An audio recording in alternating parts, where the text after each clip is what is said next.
Top quality और consistent performance के लिए सिर्फ सिल्वर पंप्स। टॉप क्वालिटी और कंसिस्टेंट परफॉर्मेंस के लिए सिर्फ सिल्वर पंप्स, नाम याद रखना। राज्याचे कृषी मंत्री कोकाटे साहेबांच्या संदर्भामध्ये आपल्या माध्यमातून आम्हाला माहिती मिळाली, परंतु त्यांचा निकालपत्रामध्ये काय नेमकं आहे याची पूर्ण माहिती मला नाही।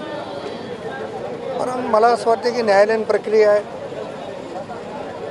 आणि जिल्हा सत्र न्यायालयाने त्यांच्याबद्दल निकाल दिलेला आहे, तर त्याच्यापेक्षा ते उच्च न्यायालयात किंवा सर्वोच्च न्यायालयात जाऊ शकतं।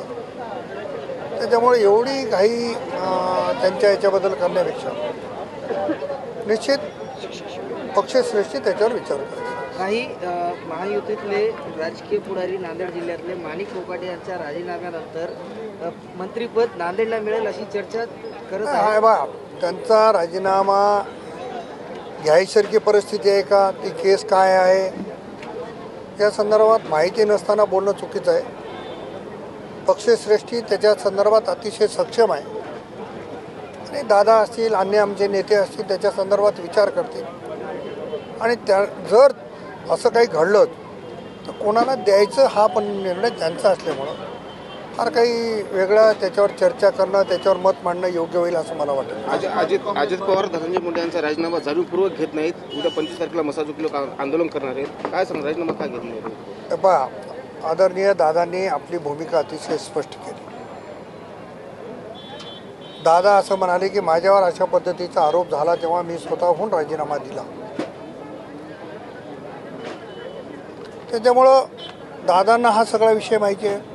दादांनी बीड जिल्ह्याचं पालकत्व परत स्वीकारलेलं आहे।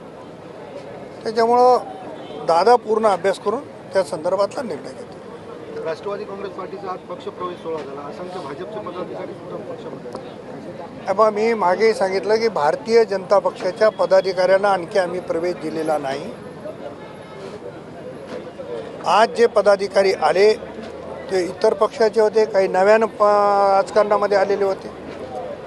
या सगळ्या लोकांना राष्ट्रवादी काँग्रेसमध्ये प्रवेश दिला। खरं तर आज प्रवेशाचा मेळावाच नव्हता। शिवराज पाटील होटाळकर त्यांच्या सर्व सहकार्याने सभासद नोंदणीचा कार्यक्रम ठेवला, पण त्याला स्वरूप मेळाव्याचं आलं।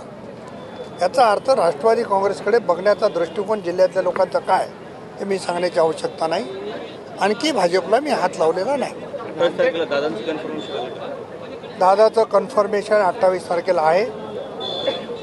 दक्षिणचे माजी आमदार मोहन अण्णा हंबर्डे यांच्या प्रवेशाला येणार आहे आणि प्रवेश होणार। साहेब, जिल्हा परिषदेवरती राष्ट्रवादीचा आपला जिल्हा हे होईल, अध्यक्ष होईल असा दावा केला जातो, काय सांगाल? बा कार्यकर्त्यांच्या भावना आहेत की राष्ट्रवादी काँग्रेसचा अध्यक्ष जिल्हा परिषदेवर बसला पाहिजे। ती भावना माझी देखील आहे आणि आपली भावना इच्छा असणं त्याच्यामध्ये गैर काहीच नाही आहे। शेवटी मतदार कोणाचे किती मेंबर देतात, सदस्य संख्या काय राहील आणि या सगळ्या गोष्टीचा आढावा घेऊनच अध्यक्ष होतो। परंतु माझंही मत आहे की जिल्हा परिषदेमध्ये राष्ट्रवादीचा अध्यक्ष झाला पाहिजे। राष्ट्रवादी काँग्रेस पक्ष नांदेड जिल्ह्यात 1 नंबरचा पक्ष बनवण्याचा राष्ट्रवादी काँग्रेस पक्ष नांदेड जिल्ह्यामध्ये नंबर 1चाच पक्ष राहील, त्याच्यामध्ये तीळ मात्र शंका नाही। त्यामुळं पंचायत समित्या, नगरपालिका, महापालिका, जिल्हा परिषद ताकदीनिशी लढू, ताकदीनिशी कार्यकर्त्याला बळ देऊ एवढं या ठिकाणी निश्चित मानतो। मुख्यमंत्री होतील हे आपण वक्तव्य केलं आहे, काय समीकरण? मी असं नाही बोललो अजित दादा मुख्यमंत्री होतील असं म्हणालो नाही। जर घडलंच तर अनेक लोक तत्वज्ञान सांगणारे इकडे येतील असं म्हणालो।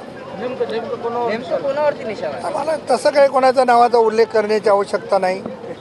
अनेक लोक आहेत, त्याच्यामुळे एखाद्याचं नाव घेतलं तर बाकीचे दुखावतील, त्यामुळे नाव घ्यायची काय आवश्यकता नाही। जिल्हाध्यक्षांना बोलताना म्हणालात एका माणसाचं नाव सांगतो फक्त त्याला पक्षात ठेवू नका। अरे तो बोलण्याचा भाग आहे।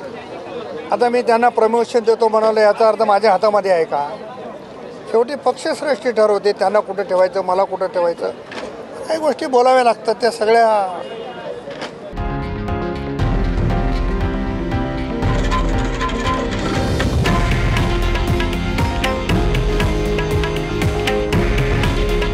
हे आहे देशातील नंबर 1 न्यूज नेटवर्क आणि आपण पाहत आहात TV9 मराठी. काळजी तुमची, हित महाराष्ट्राचं.